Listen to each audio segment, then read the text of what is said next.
Imagine the journey from Earth to Titan. If you could travel at the speed of light, you'd pass Mars about 4 minutes into the voyage. At the 30-minute mark or so, you would pass the giant ball of gases known as Jupiter. Then, some 70 minutes after departure, you would finally arrive at Saturn surrounded by those beautiful rings. Like Jupiter, Saturn is a large, gaseous planet. Finally, you'd reach Titan. With a diameter of 5,000 kilometers, Titan is about 3/4 the size of Mars. It's a moon the size of a planet. Fully cloaked in that orange haze, Titan's true appearance was not known until the 21st century.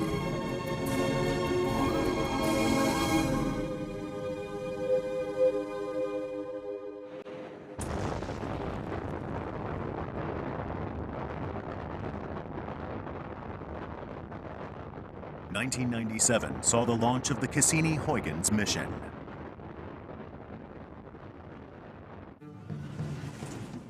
The Cassini orbiter, equipped with cameras and other instruments, and carrying the Huygens probe, was sent to investigate Saturn and its moons, especially Titan. In 2004, 7 years after liftoff, Cassini-Huygens reached the vicinity of Saturn, 1.4 billion kilometers from the Sun.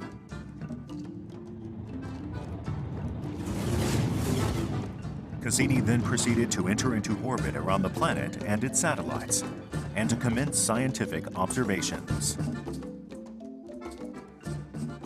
It took this image of Titan. For the first time, Titan's true features began to show from under that thick haze. The day was approaching when we would finally be able to see the surface of Saturn's giant moon. In December 2004, the Huygens probe separated from Cassini and coasted to Titan.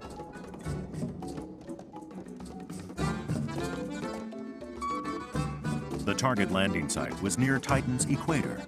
What that site would be like, no one knew.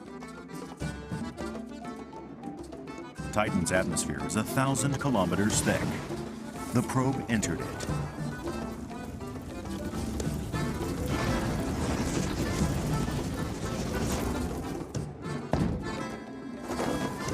Huygens deployed a parachute and drifted down, jettisoning its heat shield. This image, taken from a height of 152 kilometers, was Huygens' first view of Titan, which was still obstructed by haze. Huygens was shooting still images as it descended.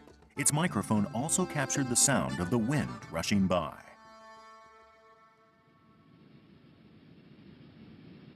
This was the first sound recording ever made of an alien environment.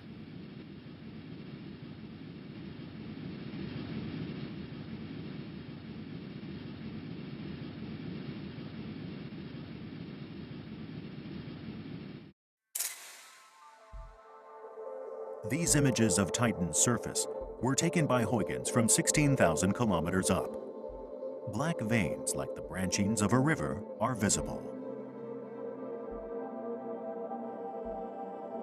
It does look as though they are flowing to the mouth of a river.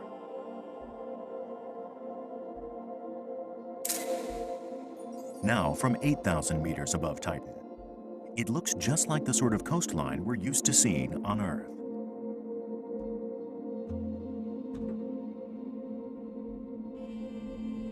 Finally, the landing. This is an image taken by Huygens just after landing.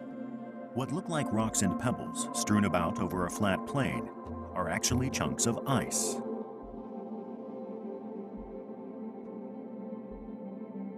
The surface temperature is minus 180 degrees Celsius.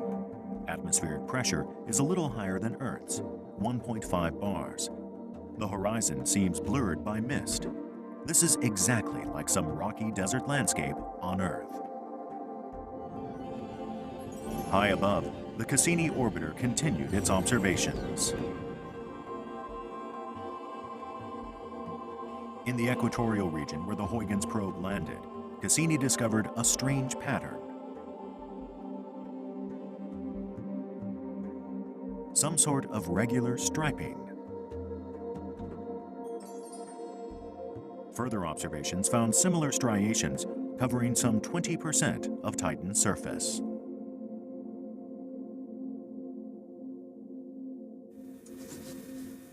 Ralph Lorenz has dedicated himself to investigating this strange striped pattern.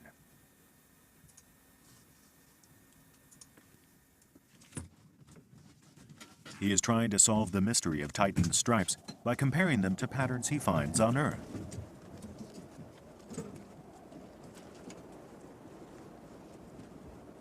This is the Mojave Desert in the western United States.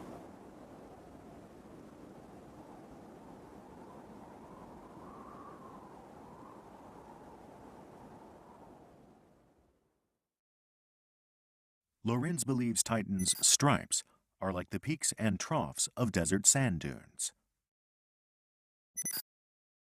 There are indeed real similarities. It's remarkable somehow that despite the different gravity, the thicker atmosphere, and the different material that the sand is made of, somehow the landscape ends up looking almost exactly the same as many places on Earth.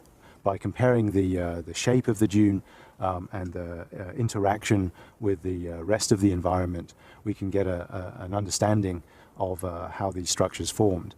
And for example, different shapes of dunes form in different wind patterns.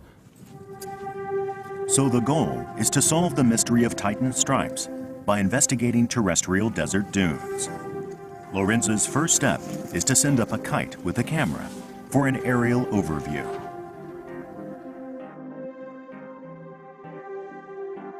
He's looking for a place that has a striped pattern like Titan's. Next, he mounts a dune buggy equipped with GPS. He wants to measure the heights of dunes and the angles of their slopes.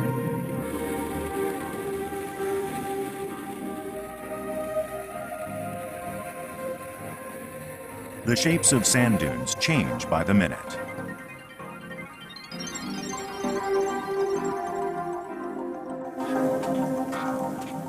Lorenz plants a stake with a streamer attached.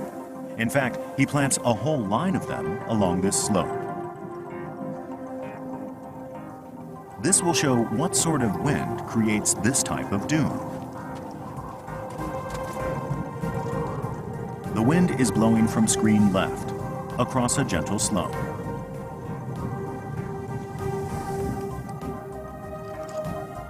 Then it swirls around, as if to carve out that slope to the right.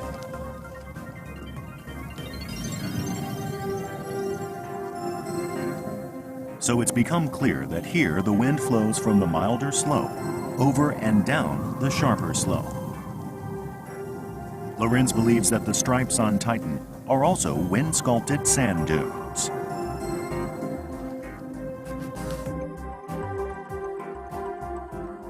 A closer look at that image of Titan's stripes shows ridges with milder and sharper slopes, similar to those in the Mojave Desert. So Lorenz conjectures that the wind on Titan must have been blowing from left to right.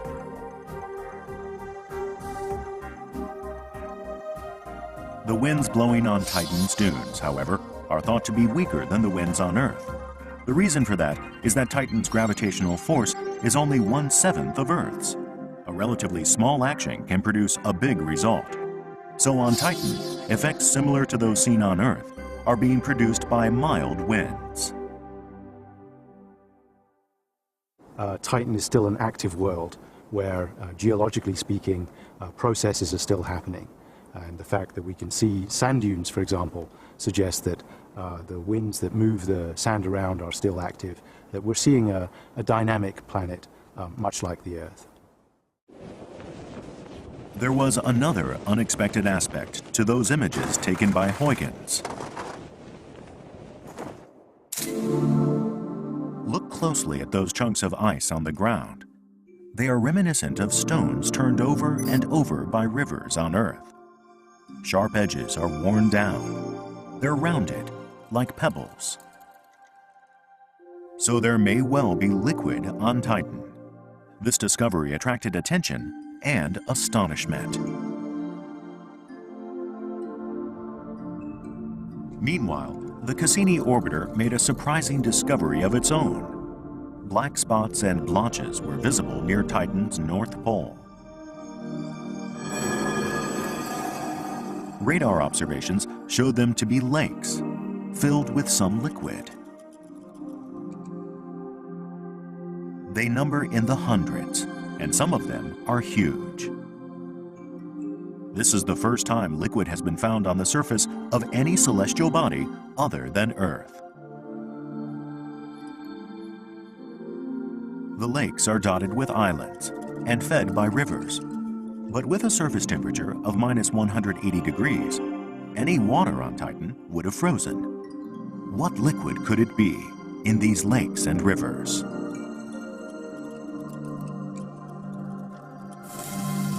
This is it. Liquid methane. On Earth, it's normally a vapor, but at extremely low temperatures, it condenses into a liquid. Methane melts at minus 182 degrees Celsius. It boils at minus 161 degrees. In the 20-degree range between those two extremes, it exists in a liquid state. The temperatures on Titan's surface are just right for liquid methane.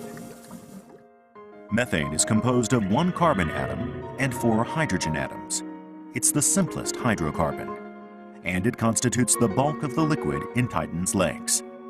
A portion of the liquid is ethane, another hydrocarbon with similar characteristics. Scientists at the Jet Propulsion Laboratory are trying to determine how Titan's methane lakes were created by conducting experiments here on Earth. Christophe Saturn is an expert on bodies of ice found in the solar system.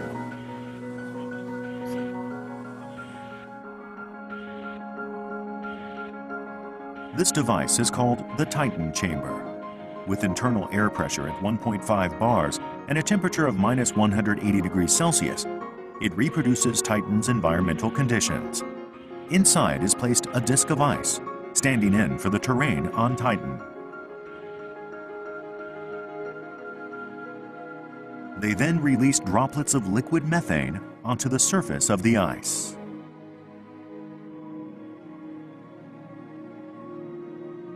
The methane disappears immediately, absorbed by the ice, like water being swallowed up by a thirsty Earth.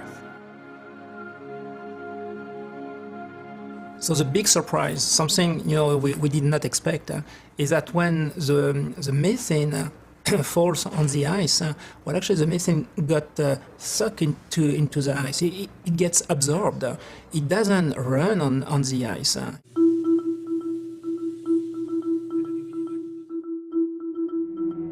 However, if methane continues to drip onto the ice, eventually it begins to pool on the surface. This suggests that wherever there are lakes on Titan, the surrounding ice must be saturated with methane.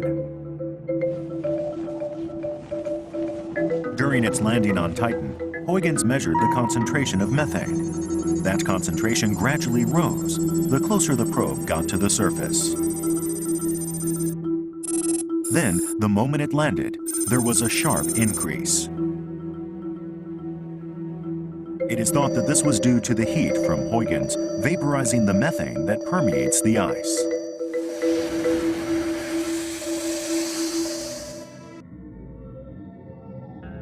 On Titan, liquid methane acts in ways similar to water on Earth.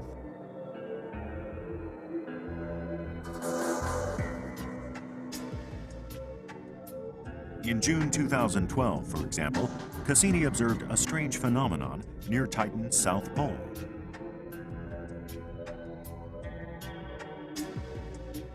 An oddly shaped mass seemed to be squirming about in the atmosphere. It was a cloud, swirling.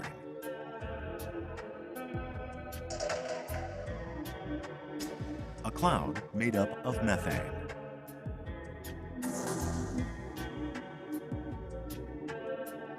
On Earth, water is recycled as water vapor and rain. One of the factors prompting this is seasonal change. On Titan, the same sort of mechanism seems to be at work. Titan is tilted on its axis, some 26 degrees off vertical. The Earth has a 23.4 degree tilt. It's another point of similarity. Along with its parent planet, Saturn, not shown here, Titan takes 30 Earth years to orbit the Sun. The tilt of its axis gives birth to different seasons. At this location, Titan's northern hemisphere experiences the long days of summer.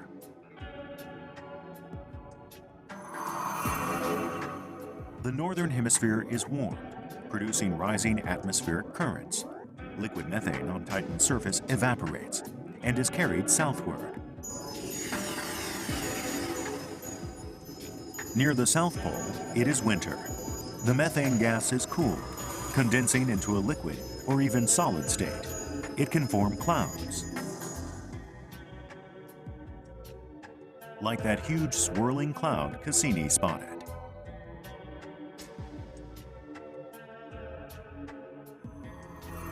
When it's winter in the northern hemisphere, the cycle reverses.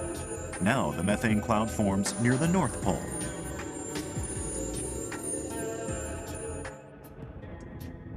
Underneath that cloud, methane rain begins to fall. Since methane is more viscous than water, its raindrops are larger, with diameters of about a centimeter.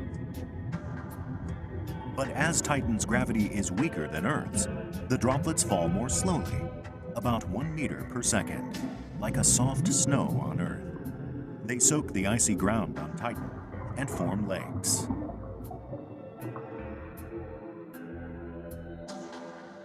Wind blows, rain falls. When people could finally see Titan close up, they were astonished at how much it resembles Earth.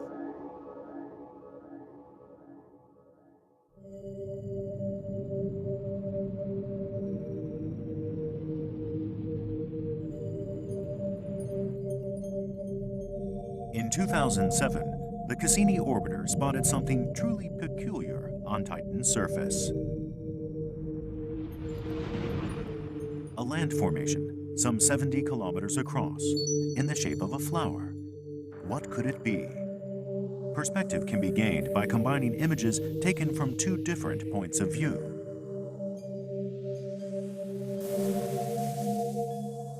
A three-dimensional image of the topography emerges. That strange formation turns out to be a rugged mountain, featuring a 1,500-meter high peak.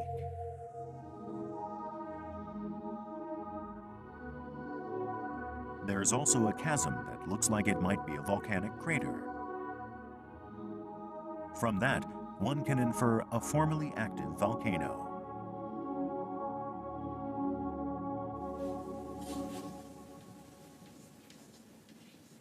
That volcano has been an object of particular interest to Jonathan Lunine, an expert on Titan's internal structure. He says that the volcano did not spew lava. Rather, it pumped up a mixture of ammonia and water. One thing to remember is that when water is mixed with ammonia, it can stay liquid down to very low temperatures, down in fact to minus 100 Celsius. But at that point, within a few degrees of that point, the liquid is actually very viscous. It's almost like basalt. And so if that is what is flowing out on the surface, we would see very thick flows. Lunine believes that under the ice beneath the volcano, there's an ocean. He came to this conclusion due to changes in Titan's shape.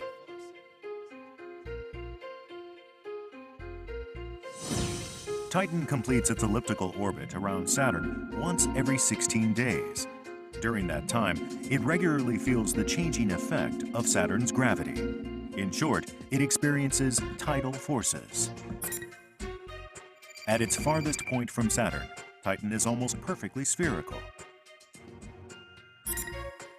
But at its closest point, where Saturn's gravitational pull is the strongest, Titan grows fatter. Its diameter alters by as much as 10 meters. Lunine says that Titan can transform so dramatically because internally it is not made entirely of solid rock. Lunine's observations suggest the following picture of Titan's structure. The outer crust of ice is some 50 to 100 kilometers thick. The center is comprised of two types of bedrock. In between the ice and the rock, however, is a layer of liquid water. The bedrock generates heat, says Lunine, permitting the water to remain in a liquid state. This ocean layer is some 300 kilometers deep. Ammonia, present in Titan since its origin, has also dissolved into the water. It is thanks to this ocean layer that Titan can change shape so flexibly. The interior is warm enough that really only liquid water is a suitable, stable material in that region. So we're pretty sure from the gravity experiment that Titan has a liquid water layer under its surface. According to Lunine, the tidal forces caused by Saturn in turn stimulate volcanic activity. Tidal forces cause friction along the boundary between the ice and the subsurface ocean. The water heated in this way melts some of the icy crust. It builds up like terrestrial magma and eventually forces its way up above the surface.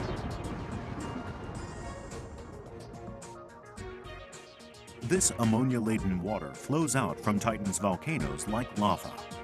Lunine believes such volcanoes are proof of an underground ocean. Beneath Titan's icy shell, a whole new world lies hidden.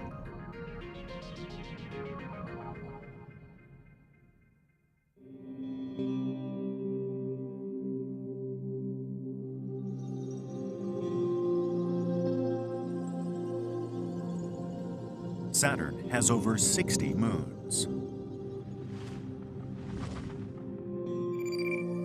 Among them are Enceladus, ice-covered like Titan, and Hyperion, pockmarked with craters. Mimas has this huge crater. Those are just a few of Saturn's moons, but they all have practically no atmosphere. Only Titan boasts an atmosphere that extends as far as 1,000 kilometers into space.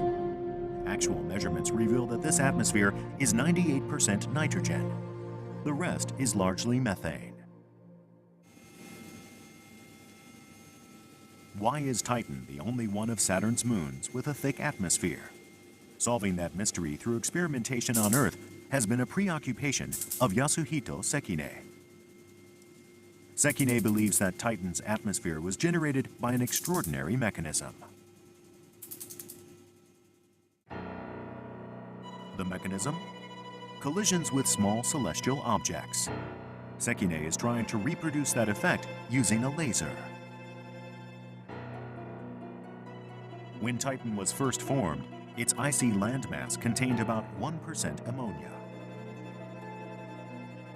So inside a vacuum chamber, a disk of ammonia water ice stands in for the young Titan. The laser beam enters from the left of your screen. It strikes a projectile, which then impacts the ammonia disk.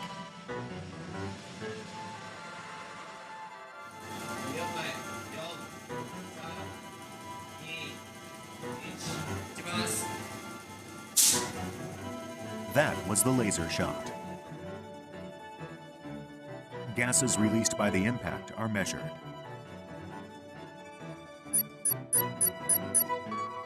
One is nitrogen, released by the disintegration of the ammonia.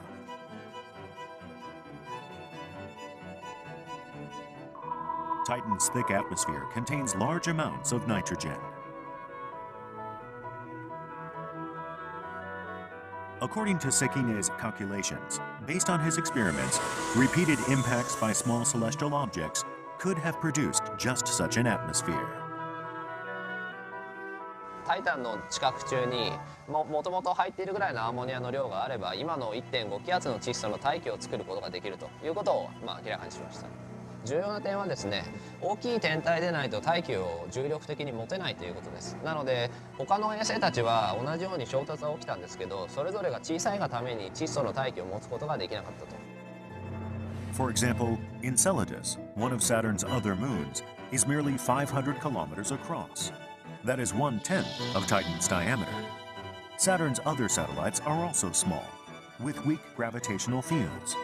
So even if they've been similarly impacted, they haven't been able to hold on to any atmosphere. But did Titan in fact experience repeated bombardment by small celestial objects?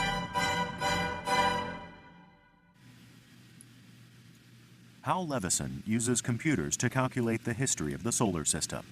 He has advanced the revolutionary theory that some 4 billion years ago, the entire solar system was shaken by a massive event.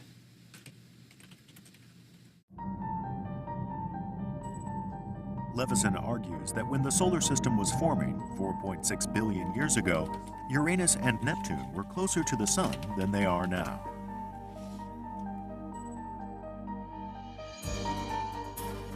He inputs the location and size of the planets, and also of the small celestial objects that lie further out.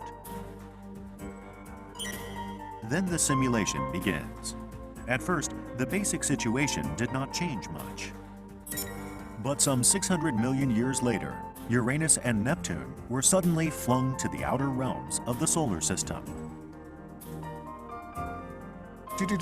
Then out. Okay? And that caused the giant planets to slowly spread. It was infinitesimal, you wouldn't have noticed it, but the orbits were slowly changing. And that continued until Jupiter and Saturn got to the point where Jupiter was going around the Sun exactly twice. Every time Saturn went around once, and that configuration is what set the whole instability off. Okay, so you went almost overnight from a time when, okay, there was a little bit going on, but not much, to this very violent period where all hell breaks loose. The smaller celestial objects, shown here in green, had formed a ring at the outer edge of the solar system. But then the gravitational force of Uranus and Neptune violently scattered these objects.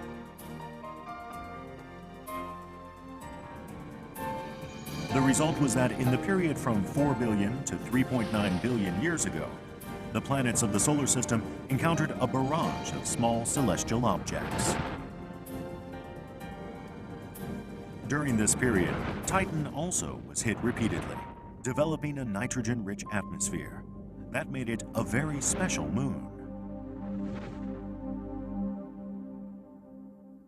たった1億年とかそれぐらいの短い期間なんですけど、その間にですね、その 1.5 気圧という膨大な量の大気を作ることができたというふうに考えられます。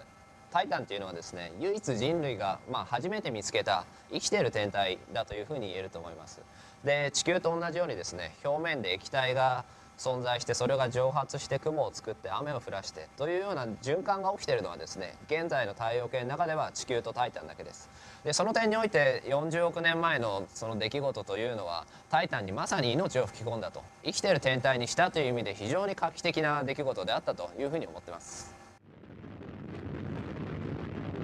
1977 saw the launch of Voyager 1. Its mission? To explore and observe the outer planets, from Jupiter to Neptune.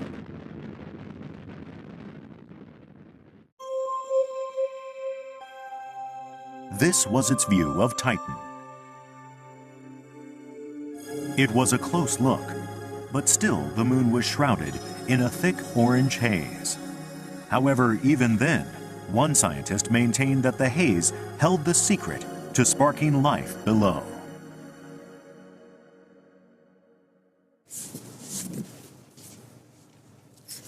Bishun Kare has been trying to penetrate the mystery of Titan's haze since the early 1970s. He participated in the Voyager mission. He is focused on the haze as being itself a source of life. Kare introduces a nitrogen-methane mix into a sealed flask to simulate Titan's atmosphere.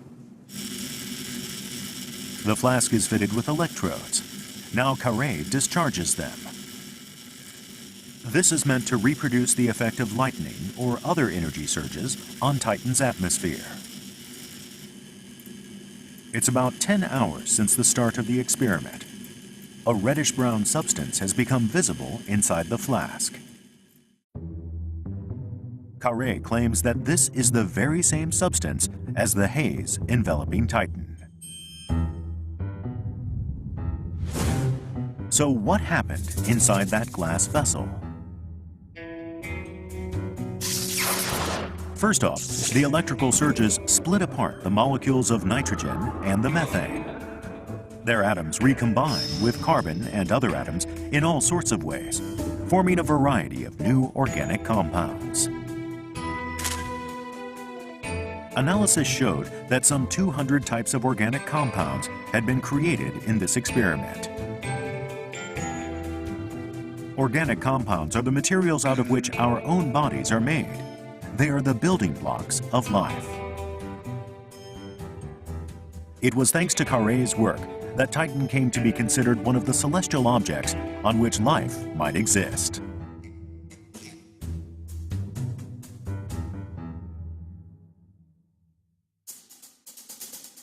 The Cassini orbiter's close-up observations of Titan have come some 30 years after Carré's experiments.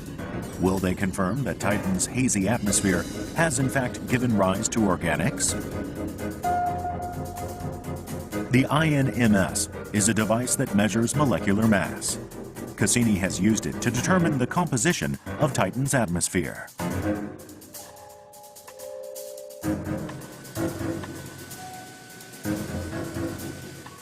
Cassini's data were streamed back to Earth, where they were analyzed by Hunter Waite and his colleagues. Waite led the team that designed the INMS instrument package carried aboard Cassini.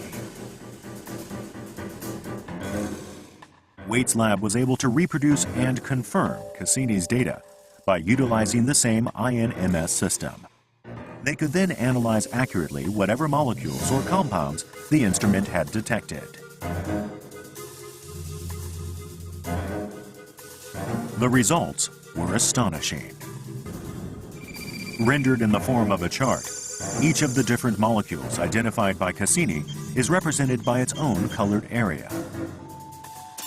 Various organic substances were created in Titan's atmosphere, ranging from ones with a single carbon atom to more complex ones with 6 or 7 carbon atoms. When Cassini sent back data, we found out that the upper atmosphere was much more relevant than we ever thought, that most of the chemistry seemed to be going on in the upper atmosphere, that very large molecules were being created in the upper atmosphere, way beyond our expectations. Titan is one of the best organic factories in the solar system. Bathed in ultraviolet and cosmic rays, Titan's upper atmosphere is continually engaged in converting nitrogen and methane into a rich array of organic compounds.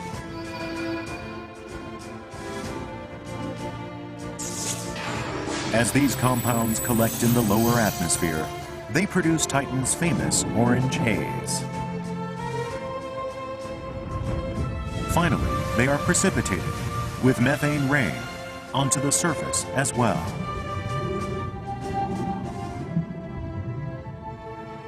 It's been 4 billion years since Titan's atmosphere was formed.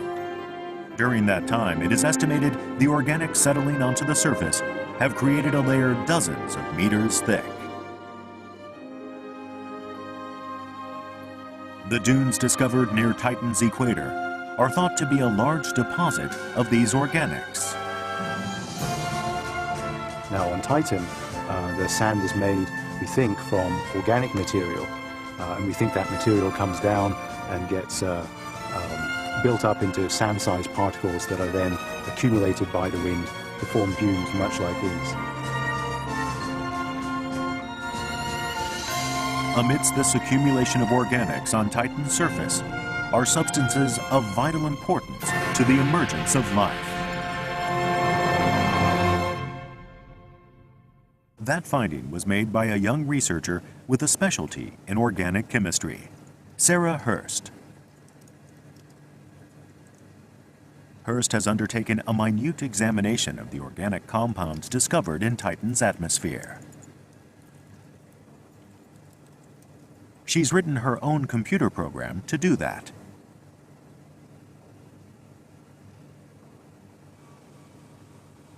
Based on Cassini's observational data, she faithfully simulates the composition of Titan's atmosphere and produces the same organics.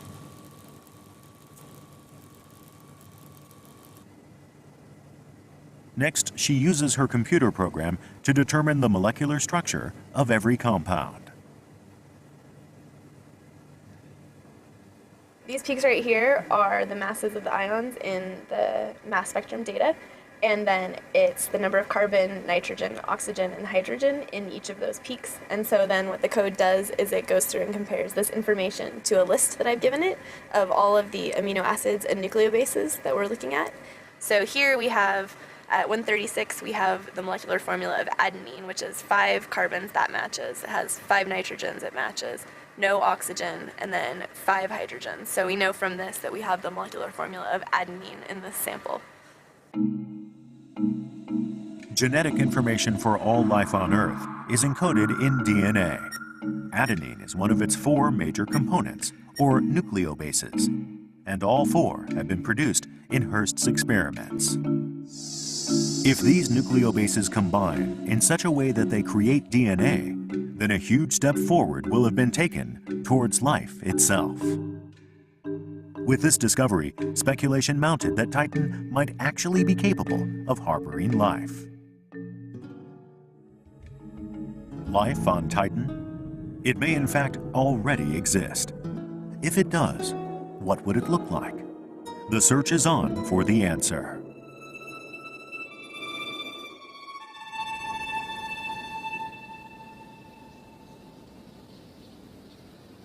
Trinidad and Tobago form an island country in the southern Caribbean. They have a population of about 1.3 million.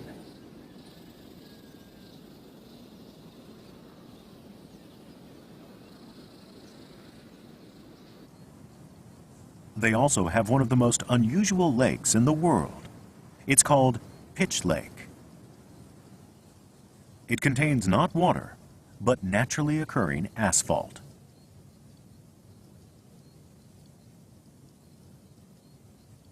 It bubbles up from an oil field that lies underneath, creating a lake of asphalt that's 40 hectares in area and 80 meters deep.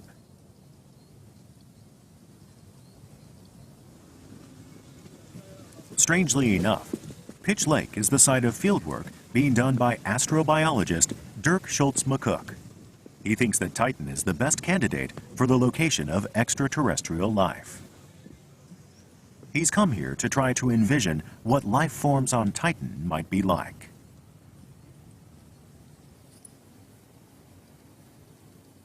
Asphalt, like methane, is a hydrocarbon comprised entirely of carbon and hydrogen. You wouldn't think this was a substance that harbors life, but Schultz-McCook says it actually does contain microorganisms.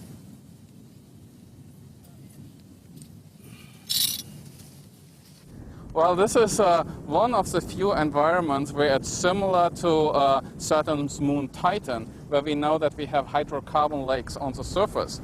Obviously, Titan is very cold, so it's still different than from over here. But we do have the liquid methane and ethane, which are also hydrocarbons. And if we can find out what kind of organisms are living here in the asphalt lake and how they adapt to living in the hydrocarbons, we think we can get some ideas to how life could operate on a moon like Titan. Asphalt contains almost no water. Did you say that there's microbes in it? Yes, there's microbial organisms in that liquid asphalt. In this thing? In this thing, yeah. Like maybe 1, 2 million? Millions. Millions? Yeah. Genetic analysis identified some 600 new types of microorganisms living in the asphalt. Most are archaebacteria, related to the primordial microorganisms that live in extreme environments. So for them, actually, it's a great environment, it's a great food source, and basically a never running out food source because it's getting supplied from deep down there. On Earth, there are microorganisms that can use asphalt for sustenance instead of water.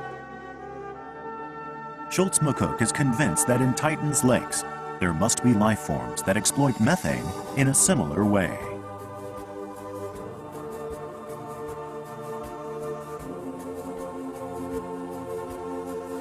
Another scientist, Chris McKay, holds that the methane lakes on Titan contain creatures so unlike Earth creatures that they exceed our wildest imaginations.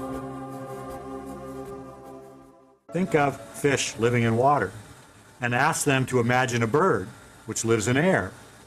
They probably can't conceive of an organism that is so much denser than the medium in which it lives. Fish move through water by floating. So they would imagine a bird must float in the air. We humans live in an environment called Earth. We produce energy by causing oxygen and organic matter to interact. That is our lifestyle. But McKay is arguing that on Titan, life forms would be based on a Titan lifestyle that makes use of what's available on Titan. Titan's atmosphere contains minuscule amounts of hydrogen and acetylene. McKay thinks that there may be life forms on Titan that exist by deriving energy from the interaction of those two substances in a methane environment. McKay says that life could very well already exist on Titan.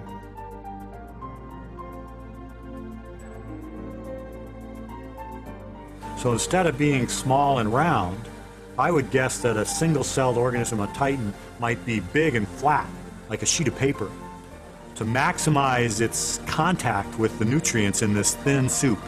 So it's living in an environment where there's not a lot of food. So it's got to access the food with a big area. And maybe on this area, it has active molecules. So it's like a big flat sheet of paper with little traps on it to collect food. So that life form, that will be the normal environment. It was not until the 21st century that Titan's thick veil was lifted. Now that we're getting a closer look, what new discoveries await? So Titan gives us a whole new set of possibilities, and there are for sure perhaps hundreds, maybe millions of worlds like Titan around other stars. Do those have life? Titan maybe can give us some clues. If life is found on Titan, humanity's view of the universe will surely change. The best place for me in terms of finding another type of life would be Titan. Because if we find it on Titan, then we know that it really is too. It's not the same as us. When we go to Mars, we may find life on Mars, but we won't be sure that it's not the same life as Earth. So my best hope would be we find life on Titan, because then I know that we found two completely different types of life. Then I can go on to some other science problem. There is only one body in space that we know of, other than Earth, that has a thick atmosphere and lakes. Titan. If life is found on Titan, it will instantly increase the possibility that life exists in many other places in the universe as well.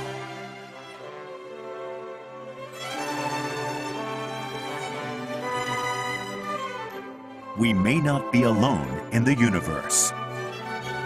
We may have many comrades. The quest to find out for sure continues. Clues to solving that great mystery lie hidden on Titan.